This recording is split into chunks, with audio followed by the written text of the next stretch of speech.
everybody, and welcome to Small Business Small Talk. I am your host, Christy Smallwood, and if you couldn't tell, I'm just I'm going to say it because I say it every single episode because it's true. I'm always super excited to talk to my people, to my guests, and any of these episodes, any of these episodes.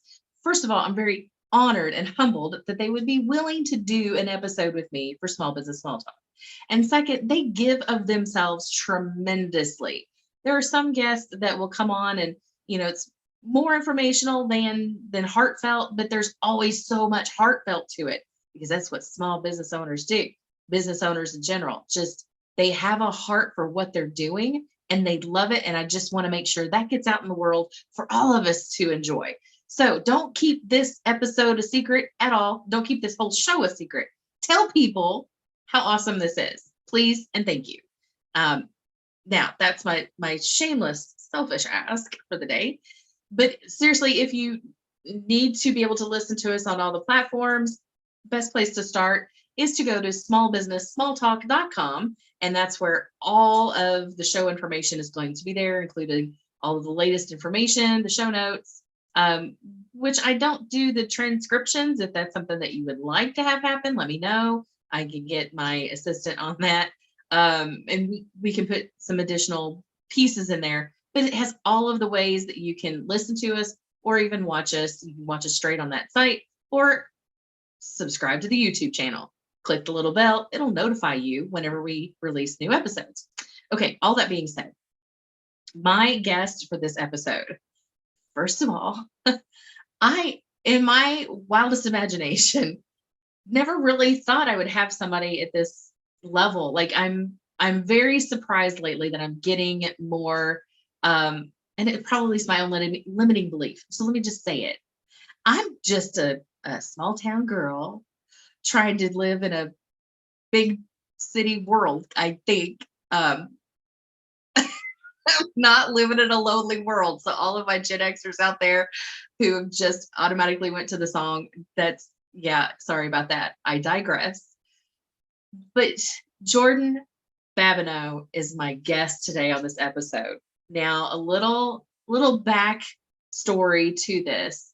I recently attended a business masterclass as a participant because I'm a speaker, I'm a trainer. I do training and development. I do strategy for businesses.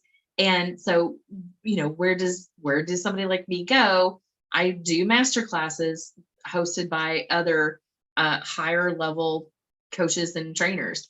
So Jordan was a part of our VIP level of this masterclass, like I was. Got to meet him and in one of the breakouts, and he was asking questions on the screen, and he was the sharpest dressed person in the room. I was like, dude, I didn't have, in all transparency, had no clue who the guy was. I just knew his professionalism, his put togetherness, and of course, just very sharp dressed man. I was like, I need to know a guy who dresses like this. Like it was just, that's one of the reasons I reached out. He had asked such great questions, and I'm like, ooh, I want to, let's see what this looks like.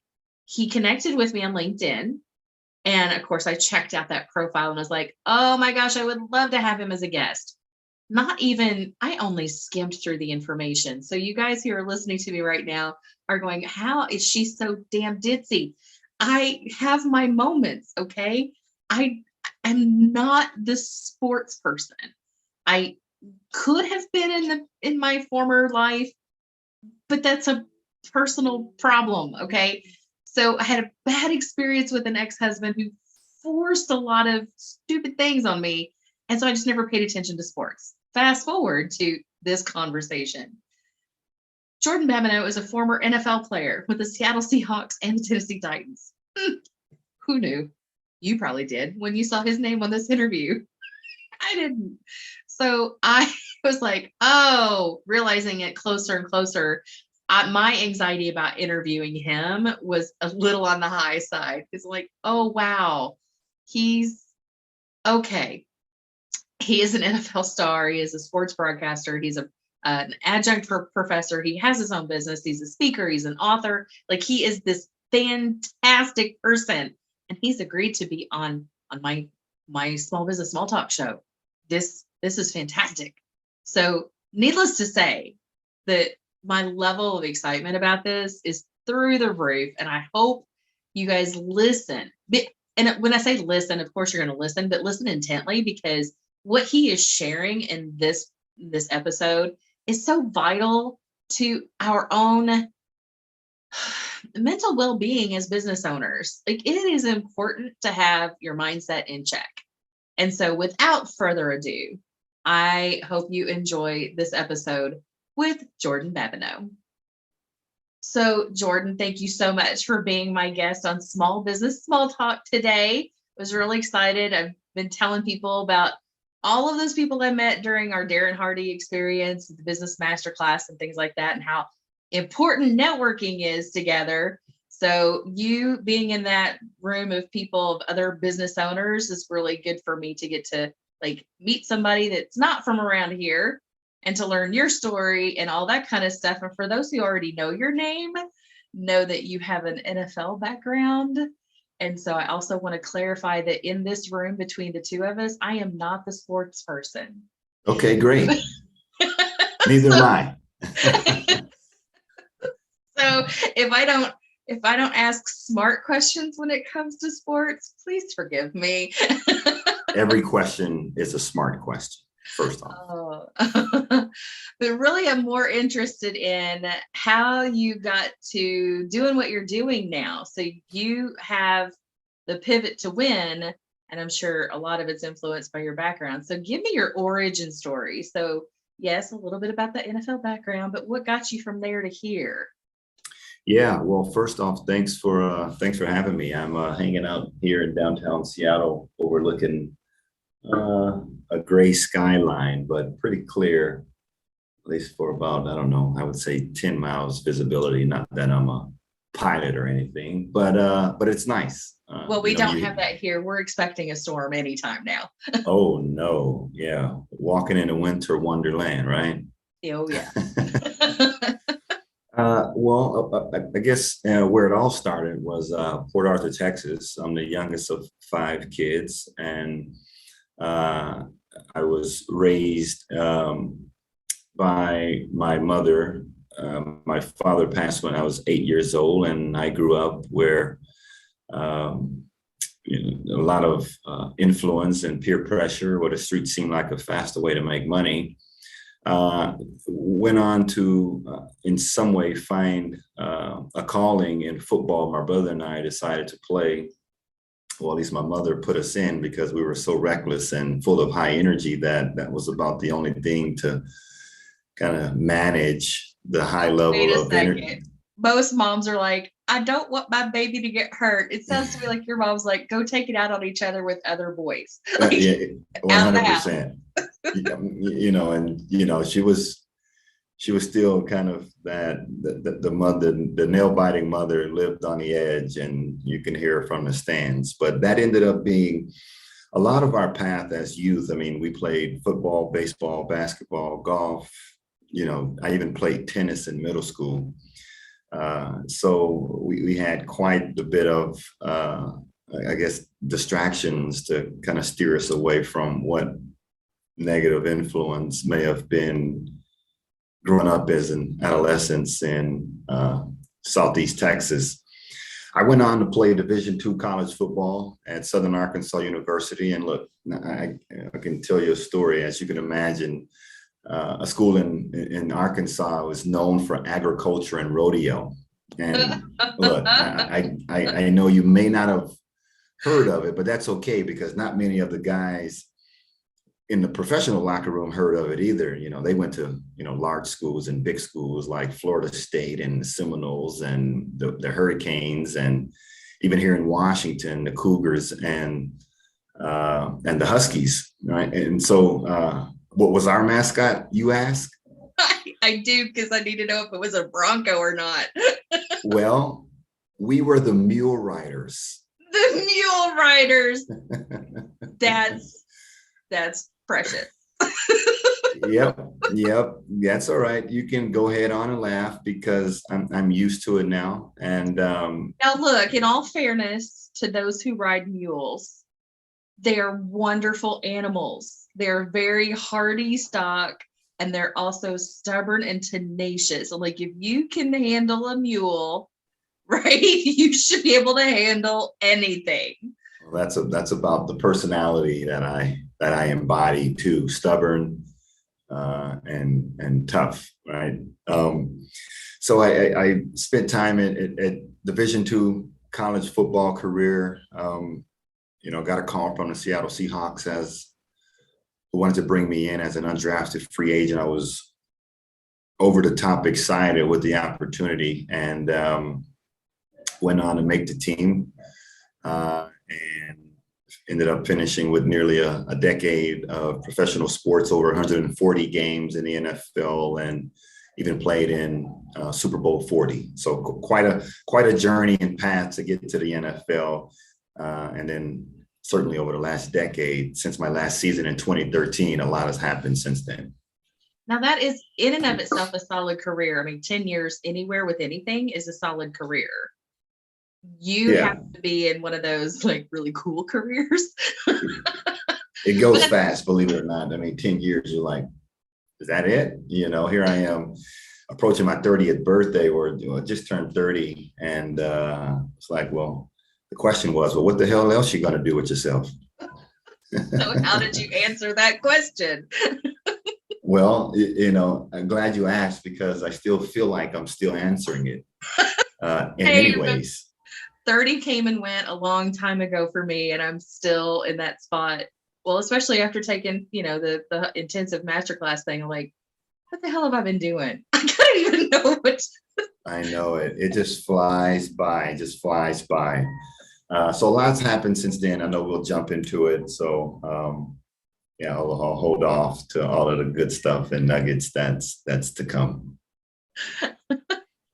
So, okay, in the green room, in our proverbial green room is what I call it. We talked about your stint at, you also landed it in Tennessee, because that's where I've got some family. So is that part of that 10-year career journey, or is that in addition to and all that kind of stuff? Yeah, so I finished my career in Tennessee. At some point, believe it or not, 27 starts to get old in this young man's game. I was shipped out to Nashville, finished my career as a Tennessee Titan, and since then have pivoted into broadcast journalism. I'm an author, speaker, an adjunct professor, a business owner, and soon to be a certified professional coach. So what was your first thing that you did after, like, okay, NFL is I'm not going to get up and go get beat up every day anymore. So what was that first foray? Was it sports broadcasting? Did you become the broadcaster first? Yeah, so I started my first business in 2010 as creating a production company, my brother and I, and had some success with that. But I knew I wanted to move into broadcast journalism. That's where I went and got my undergrad degree in communications, and so I knew it would be an easy transition for me. And so I landed at the NFL Network, spent some time in Los Angeles for about 3 years, and kind of roaming the red carpet of some of those different late night events and kind of movie premiere nights, and kind of rubbing elbows with the stars in many ways. And, sometimes, I don't know about you, Christy, but you look up in life and you take this path, and then you get into this place and you look around and you say, well, how the hell did I get here? This is pretty cool, right? And I found myself interviewing Kevin Costner and Jennifer Garner in the same day. I was like, huh. It's some incredible moments that I feel like the NFL has propelled me to kind of have those opportunities, or be in a room with an Ice Cube and a Kevin Hart and all of these other, mega superstars, where you're like, huh, I guess a small kid from Port Arthur can accomplish big things. It's possible. That is so fantastic. So side story, we just had a lady speak at one of our events here locally, and she has a career in government. And at one time, she worked at the White House under President Bush the first, and actually did a lot of the handwriting of notes for the First Lady. And so she got to be a part of all of that kind of that world and inaugural balls and all of that kind of stuff. So she shared the story about being in an inaugural ball, and it's packed, and people are all on everybody's selves. She got full court pressed by somebody. Normally you would just, politely turn around and say, "Oh, excuse me." And that she said when she went to go say, "Excuse me," it turned out to be Kevin Costner. She's like, "I had no words for that." And he just politely said, "Oh, I'm sorry," kissed her on the cheek, and turned around and went for it. She's like, and kept on going. Wow. "Didn't wash my face for a week," is what she said. I was like, huh, that's whole different. And of course, all the women in the room was like, oh, "Can't believe you did that." Wow. Pretty impressive. Those are great stories and memories. You look back over the course of a career and some point during your life, and you just this is going to be one of those moments for me, Jordan. Just so you know, this is going to be one of those moments. There's just some appreciation. I know oftentimes when we're kind of in the thick of things of trying to accomplish a goal or looking on a path to achieve something or pursuing, some audacious, pursuit of either becoming better or wanting to achieve something in our lives, it's like, well, you kind of get, bogged down with the grind and the mental angst of everything that it takes. But, the process of getting there is, just as important as the celebration of accomplishing it. So I think oftentimes, we got to remind ourselves that, the journey that we're on and the reason that we're doing it, our big why behind it is just as important as fulfilling the goal of or reaching that particular destination. So hopefully, the viewers and listeners can be encouraged by that, as we've all been through so much over the last 18 months that it's hard to see the forest from the trees or even understand where we are on this journey and on this path of achieving what it is that we want. So you said a phrase that a lot of people, like some people on the scale, are either sick and tired of hearing the word, or they've really embraced the word, or they're just kind of neutral, is being on the journey. And so I'm hearing you talk about your own journey, from Port Arthur to mule rider to NFL to broadcaster, and now onto these other things. Where do you, because I know that life really is the journey and how to enjoy the journey of it. This continuing adventure aspect of the hero's journey is kind of where I live on a daily basis. I wrote a book called Being Super, and it's all wrapped around a hero's journey template. So where do you see your journey taking you? Well, I've had some time to kind of get clear about what my personal mission is over the last, 3 to 5 years. When I initially started the pursuit of, personal development and my interest into, personal growth and mindset, stemming away from, all of the sports attributes associated with performing under pressure, or even performance in general. What it requires to be at peak performance and how do you get there, relishing in the spirit of competition, despite knowing that, your competition or other players are just as good, or always looking for that competitive advantage. Is that over the last, 3 years or so, it's just been an intent on, trying to get clarity around what and how I could maximize or leverage my nearly decade in the NFL, with all of these relationships, with all of these great experiences, with all of these, well-known attributes. How do I apply that into what would be a new phase, a new chapter. You know, I suddenly went from the best in the world to being a rookie again.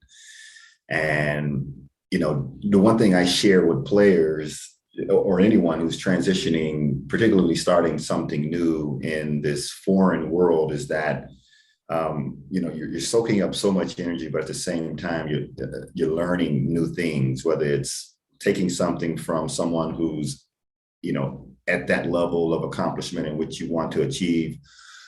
But also there's, you know, there was other challenges like, you know, how do I manage my time? And, you know, how do I better and more intentfully, you know, leverage the relationships, you know, without always picking up the phone or calling someone to even want anything, you know, like, and so you go through this cycle of how to do that, and you try it and you realize you probably failed at it, and then you try it again and it start to work. And the next thing you know, you're onto something. So you're figuring something out, like very much like my golf game, right? It's like, you know, the answers are in the dirt. The only way to get better is you practice, right? You don't sit in the mirror all day, you know, pretending to swing a club. You got to go out and hit the ball, What right? visualization only doesn't work? Like, what about that story of I can visualize it for an hour and go out and hit all the hoops I want? Like, well, I think there is power in visualization, absolutely, and certainly, you know, vision is really kind of the creative process of us to imagine something that yet doesn't exist, right? So I think visualization is a powerful tool, but you know, you can only visualize for so long. You know, at some point, there's action that supports that visualization. and if your coordination's not there, like this is where practice comes into play. Like I can visualize myself being very graceful on a dance floor, but once I implement, like, oh, that didn't go so well. Yeah, but you imagine yourself, let's say, doing ballroom dance practice, you know, preparing for I don't know, a big dance, and you know, suddenly those moments in which you reflect on those steps and those movements, you know, prior to taking the stage, right? I mean, this is, to me, that's kind of an element of getting to peak performance, right? It's like the practice, you know, the regimen, the routine, you know, the failure along the way, you know, all to kind of, you know, reach this peak level and get geared up for what, you know, whatever that may be, whatever game day may be for you or for anyone for that matter, in any tone. So I'll go back to kind of where I am on a journey and how I got there is that, so I started my first business in 2010, but I quickly realized that there were some gaps. You know, the work ethic was there, great. The passion and the idea to succeed was there, obviously great. But you know, how do you manage other people? How do you manage personalities? How do you, you know, oversee systems and processes? And you know, how do you mitigate risk and create a you know, risk mitigation plan and all of these things associated with business. 100 pages of questions. Which never, it never gets old, right? I mean, there's always something new to learn. And so I realized that there were some gaps, and so I wanted to, so I went back to get to start an MBA program, and I completed that this June at Seattle University. But along this path was very intent and focused 6 months of introspection and discernment and synthesis and understanding, you know, me and, you know, the things that maybe I, you know, sheltered emotionally or physically from childhood to the early loss of, you know, a parent, you know, before the age of 10 years old, to dealing with all of the things that anyone can go through on their journey in life. And it was a great discovery process. And the great thing about it is I was at the same time writing my book, Pivot to Win, which now, Christy, you should know is an international bestseller. Thank you. Congratulations. Thank you. It was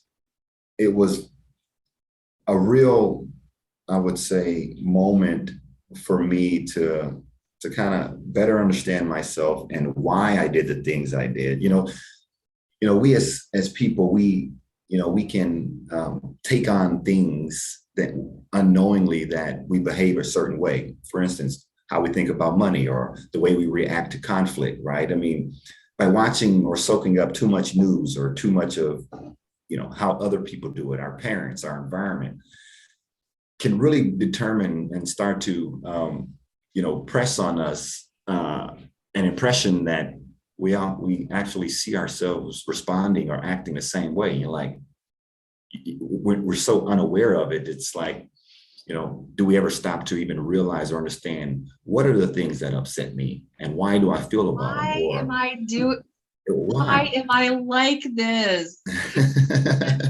And I Right? and I love, and I'm not sure exactly where I read it. I can't remember if it was your website or if it was in your bio, but the word self-mastery came, it like stood out for me. And I know that's where you've been focusing into this pivot to win concept in the book, and that self-mastery aspect of it. And it sounds like that's what this season did for you, is like, how do you do that, going deeper into it? So how has that played a part in setting you up for success now?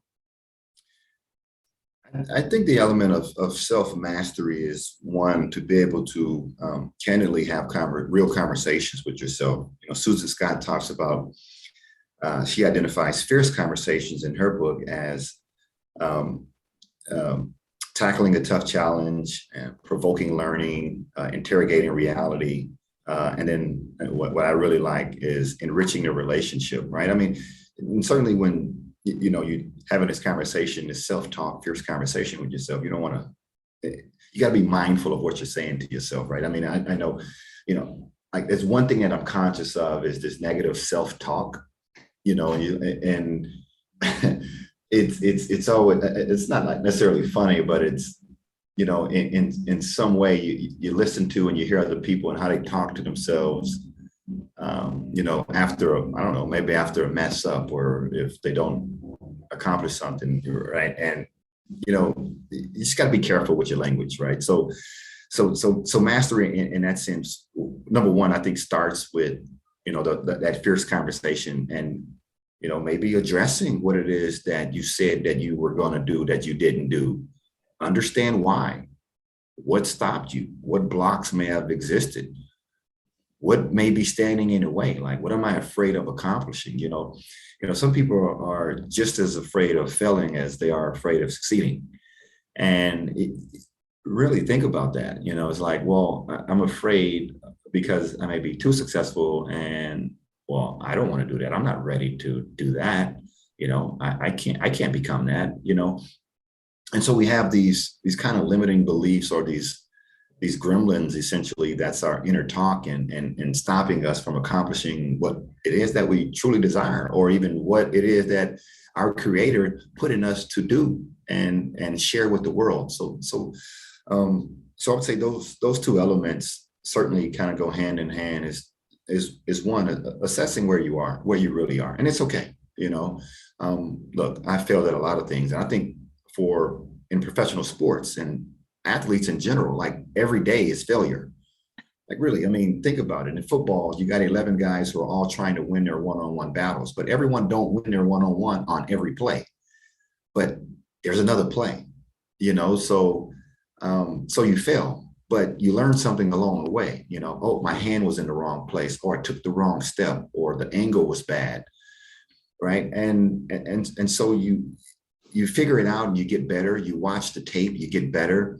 You go out, you try it again, you fail, you get better, right? And I think that's really been the application of life, is that, as many times as I want to win and I try to win, and there are big wins, there's just as many, if not more, losses along the way.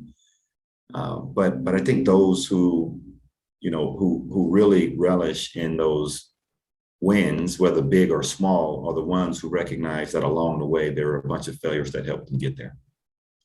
So there's a difference between oh gosh, I just lost it. My train of thought went off the track, but it's one kind of mindset and then a growth mindset. Fixed mindset. Fixed. Thank you. So the growth mindset, though, is part of that is the willingness to learn Because if we're not willing to learn and do better, like it's Maya Angelou, I think, that said, if once you know better, do better. And if I'm not willing to even be aware of what is it that is keeping me from doing this better, like it's because I catch a lot of people in my world, whether it be committees or clients or the audience in general, is like, oh, it's somebody else's fault as to why I didn't make that work.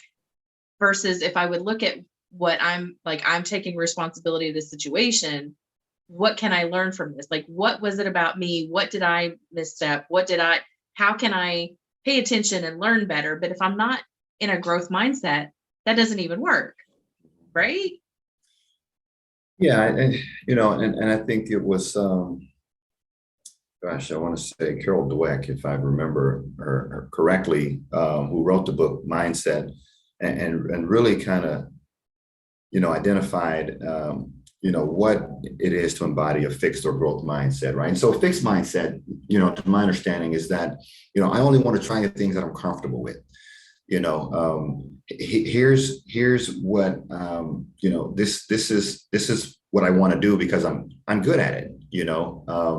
I don't like change. I don't like, I can't deal with, adversity in a way where, now something's different, right? I want the same environment. I want to do it again, like a repeat routine, right? And not that routine is bad. It's just that the mindset of being in a routine without, experiencing something new, growth mindset, the willingness to try new things, right? To view failure as opportunities to learn. And so very different. And the fixed mindset is often where, people get stuck, right? There's people say, oh, I'm stuck. I just can't seem to get out of my own way. I just can't seem to, to move past this one particular thing. Well, oftentimes maybe we're just thinking about it the same way, rather than maybe exploring what could be another way to think about it, or how would someone else react to it or respond to it if they were in that way. And so, so that growth mindset just invites us to pursue and continue to find answers and solutions and other ways to achieve certain things versus the growth mindset. Well, I only know one way. This is how it's done. This is how I do it.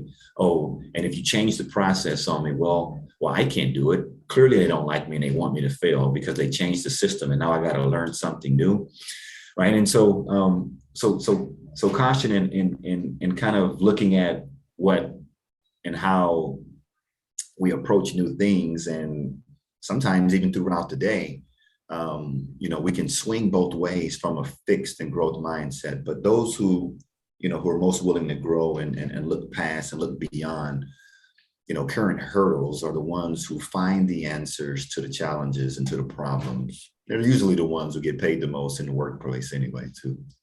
Usually. Yeah. Okay. So my next question to build on that is, what if you are that leader who is in a growth mindset, but your people haven't quite got the hang of it? What would you tell that leader to how to best, like, I don't even know the right word without being like, you need to fix these people. Like they would come to you and say, Jordan, fix my people. What would you then tell them? Well, it's to me, change really has like these strong components and pull into new possibilities. So oftentimes, the mundane and the daily work and the grind of work can kind of get lost. Well, the mission or the vision of a company can get lost in the grind or the day-to-day work, right? So, I like to refer to when talking about change or moving through change is, obviously the first step is awareness. And it's like, okay, well, look, I know I need to change, but I don't know how to change, right? And so leaders are often, really challenged with trying to move the group collectively, and individuals don't really learn or move at the same pace that the group is. And look, that's also the challenge of working in large organizations. So the I was scanning through one of the books that I had to read over the last year or even this year was the Heath brothers. It's called Switch. Yes. And my two favorites at the top of the stack over there. It's great, right? The Heath brothers kind of talk about change in these three different environments or these three different elements associated with change. And when they talk about the rider and the elephant, and then the environment. Mule, not the mule, but the elephant. Not the mule. The elephant. All right. And the rider is this rational side that lives in us. And the elephant is the emotional side in which, oftentimes usually wins, right? It's like I'm laying in bed. Oh, this bed is so comfortable. 5:30 in the morning. I said I was going to work out. I don't want to work out. It's cold under these, if I get from under these covers, right? And so you're tied to this emotional attachment, the elephant, which always wins. But the rational side of you say, oh, I need to get up because I need to jumpstart my day. I need to generate some energy. I need a head start. I need to stay healthy. I need vibrancy in my relationships, right? So all of these other elements, that's very rational. But the elephant is the emotional side of it that always pulls us. And that fight always begins between, the rider and the elephant. And then the other component of it is the environment. What are you doing? It's that path around that path. Exactly. Yeah. That path. You got it. You got it. But I think that's I think it's kind of a great model for us to kind of start to understand better, how we move through change. And I often say that, after you have this level of awareness, there's an action, right? And this action may be old behavior. And then you're like, there's dissatisfaction with the old behavior. So you want to try something new. So there's awareness, and then there's a new response. And then there's this feeling of awkwardness in this new response. But you learn something from it. You're like, oh, well, that actually felt good to get the workout in. I did feel good. Or I did press on to get this Excel spreadsheet complete, or I did submit the document on time, right? And there's this kind of this jolt of win and energy that you like, and you want more of it, right? So you try it again, right? So the real way for us to really create behavior change is that we've got to understand behavior change is a cycle. So it's awareness, old response, and then an evaluation, awareness, new response, satisfaction. And then somewhere along the path, we may slip up and fall into this old behavior again, which equates back to dissatisfaction, right? And so you continue to see this cycle of behavioral change along the path. And I think that's the only way, or the real way, to self-mastery. So what sort of behavior change did you have to deal with for you when you went from one career type to business owner and professor, and what did you have to address? Well, I'll tell you, my biggest pivot away from the NFL was one of the most challenging. I talk about this journey in my book, Pivot to Win, that leaving the NFL was very challenging, right? And even from understanding how to manage my time, or what I'm going to do when I wake up in the morning, those that kind of mental journey of trying to really move into something new after letting go of something that has been so associated with my identity for so long. It would be very similar of saying, hearing someone say that, look, I want to reinvent myself. So they go to the beauty salon and they dye their hair pink and they paint their nails, and it's like, suddenly I'm a new person. No, you're not. you wake up with the same behavior, like to truly reinvent yourself, something has to change within, right? Whether And it's your trust perspective me, of the nobody does that. That is remorse waiting to happen. yeah, by the way, don't go dye your hair pink, No. at least not all the way. Maybe some highlights or something, but not all the way. But true change does come within, and it's not just a matter of an external appearance where we're now saying like, I want to invent myself, so I went and got a makeover. No, it's like, well, what's changing within? What behavioral change or what viewpoints of the world have changed, either be it through an experience, through an observation, or through the dissatisfaction of, the way things are going, old results. Like sometimes it takes us to feel like that, right? Like you got this kind of weight of cost of change versus the benefits of change, right? And the benefits of change must outweigh the cost to change. So what's it going to take to learn a new system or to learn a new process? An extra Zoom meeting with tutorials, or maybe a meeting with your manager. But on the benefit of change, right, we get better efficiency, we got a stronger workflow, we got higher customer engagement, right? So you look at the cost and the benefits of change, and you have to, in order to really create that real change, is that the benefits of change have to outweigh the cost of change.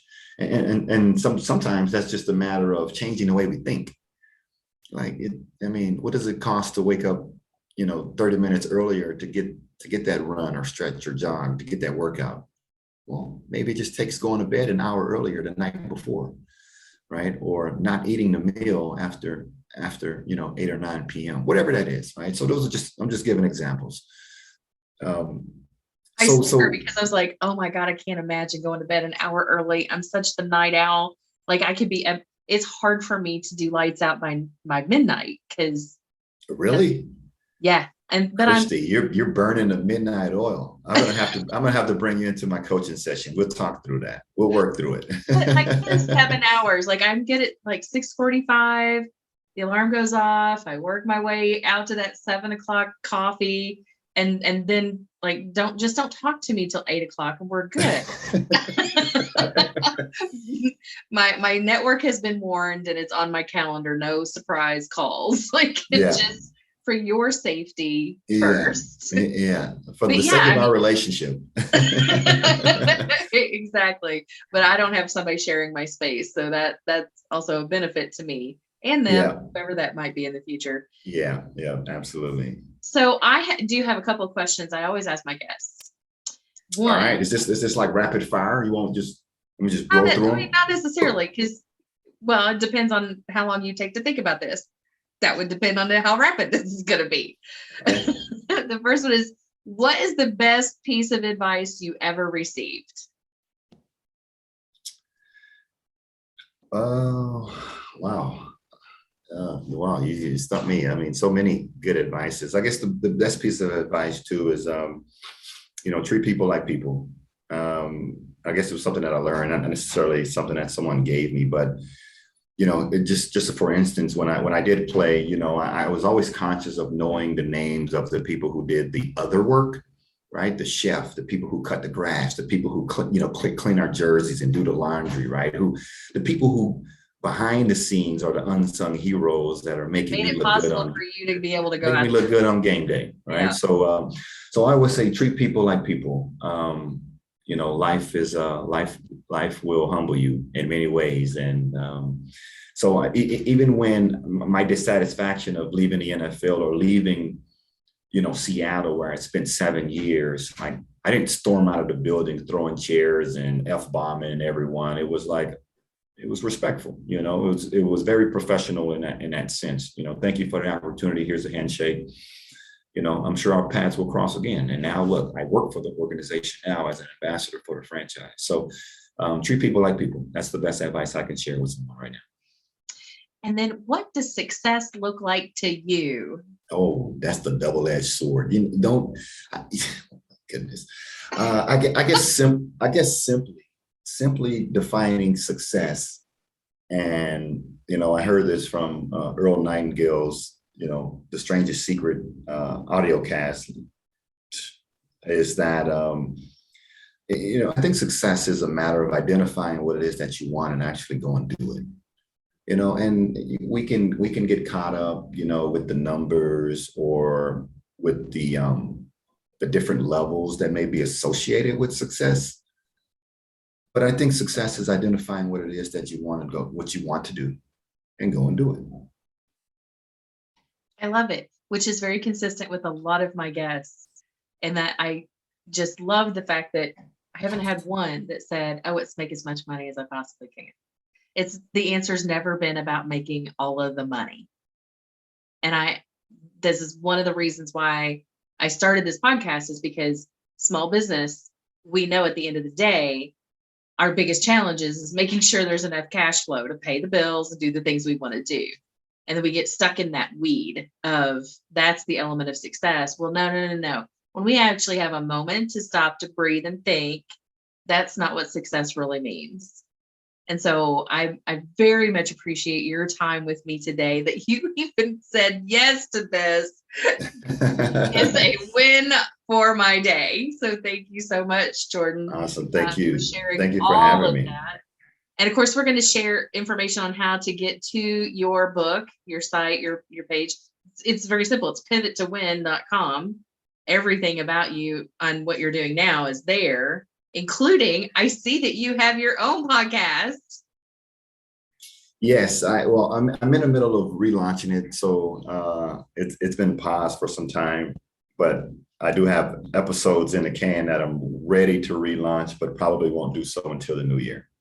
Well, they're there. So there's a handful there on the site that people can listen to and get your book and get to learn more about you. And of course, I now have you on my speaker list, because I'm part of the speaker association now. So I'm like, yay, I got another speaker that I can refer out. This will be fantastic.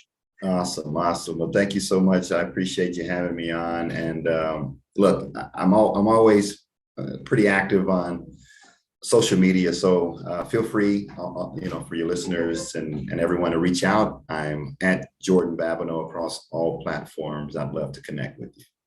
Awesome. Thank you so much, Jordan. Chrissy, take care. Happy holidays, everyone. Didn't I tell you? Did I not tell you? I warned you. This was a great episode. And we didn't talk about the NFL the entire time.